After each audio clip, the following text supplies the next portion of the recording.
Title: Ashes of the Heaven-Sealed Pact. Kai Zhen was the son of a concubine and a forgotten general, relegated to the dusty corners of the palace archives. Day after day, he transcribed edicts, studied old battle scrolls, and lived a life meant to be invisible. But dreams plagued him, bloody visions of empires falling, of a sword blazing in the sky, of a name no one dared speak, Mo Xuan. He had read the stories. Mo Xuan, the traitor warlock who once challenged the Xuan-Yuan emperor, was sealed alive beneath the capital with the sword of heaven burning through his chest. The seal required a blood pact, one that tied his soul to an unknown descendant. What Kai Zhen didn't know, that descendant was him. When a coup erupted within the palace, led by a power-hungry duke seeking control over the imperial succession, Zhen was framed for espionage. He was beaten, bound, and thrown into the old prison beneath the palace, a place rumored to whisper with voices from the past.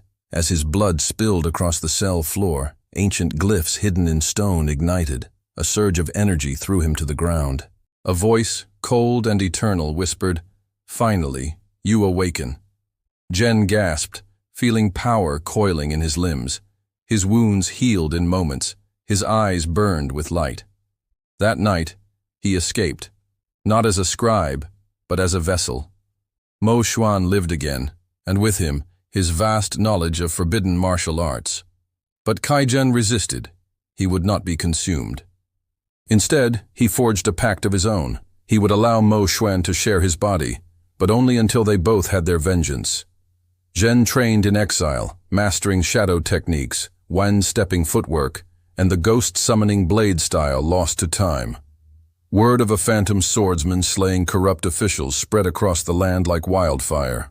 When he returned to the palace gates under moonlight, even the guards dared not raise their spears. Within the throne room, the duke awaited, flanked by sorcerers and shielded by imperial wards. But Zhen had inherited more than power. He had inherited memory.